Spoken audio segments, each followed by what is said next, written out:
In honor of the memory of Drew Brees setting that all-time record, our draft for today, Peter King, is records that are within reach. And I put on my thinking cap. I did some research. I tried to be a little creative, and hopefully I identified enough that are plausible, that are within reach. So you will get the first pick if you get this trivia question right. Drew Brees holds the record for most consecutive regular season games with a touchdown pass. Who holds the record, Peter, for the most consecutive playoff games with a touchdown pass? Joe Montana. Oh, no. Brett Favre. Your good friend Brett Favre. 20 straight playoff games with a touchdown pass. Tom Brady is second with 18, and Brees is third with 16, and that streak for him still active. Brady's is not. All right, first pick from me, and man, the ones I came up with are so obscure, there really isn't one that just jumps off the page at me. You're right.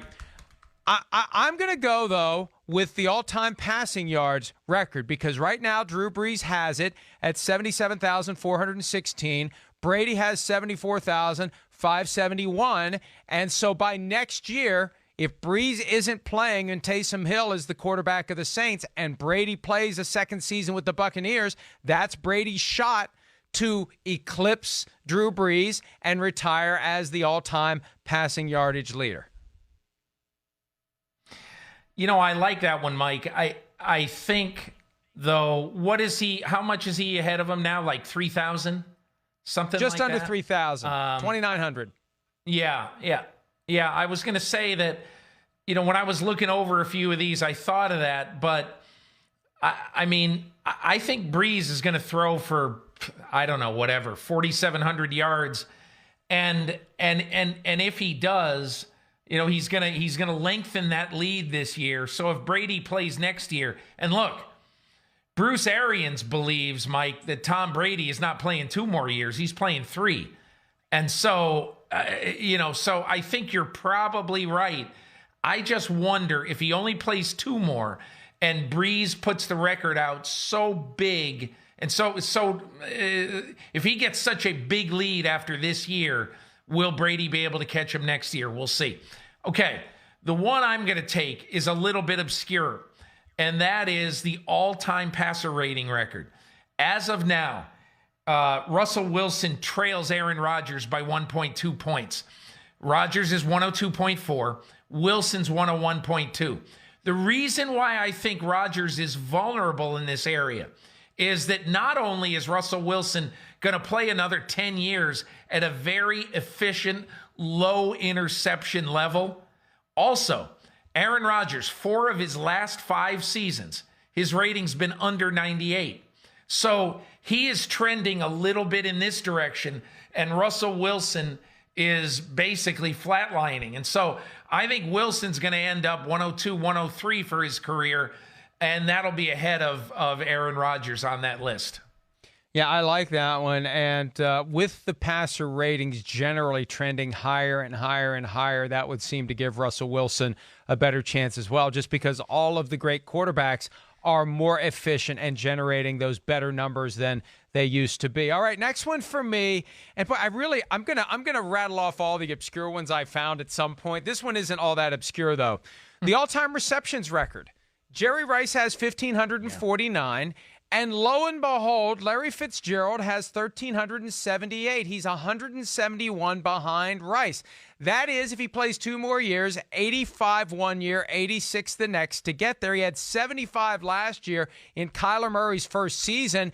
With DeAndre Hopkins there drawing double coverage this year, Fitz may get even more than what he saw last year. He's no longer the guy that anyone is going to be giving extra attention to.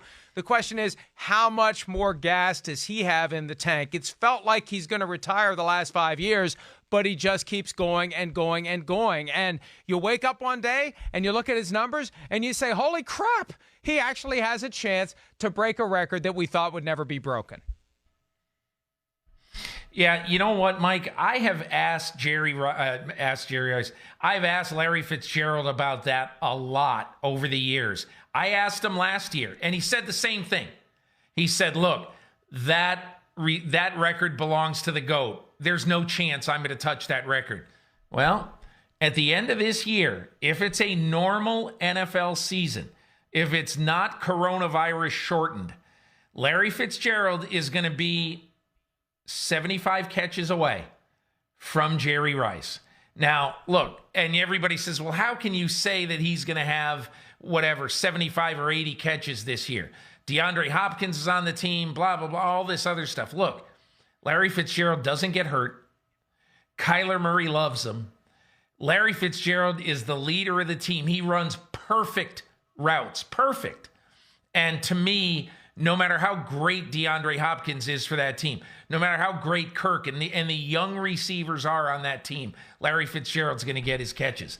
Now, I'm going to give you one that I'm not even sure I believe in, okay? But I'm going to give you one that is a little bit, I'm reaching, okay? Because I think one of the things we're seeing in football today is we're not going to see some of the length of careers to get these incredible records.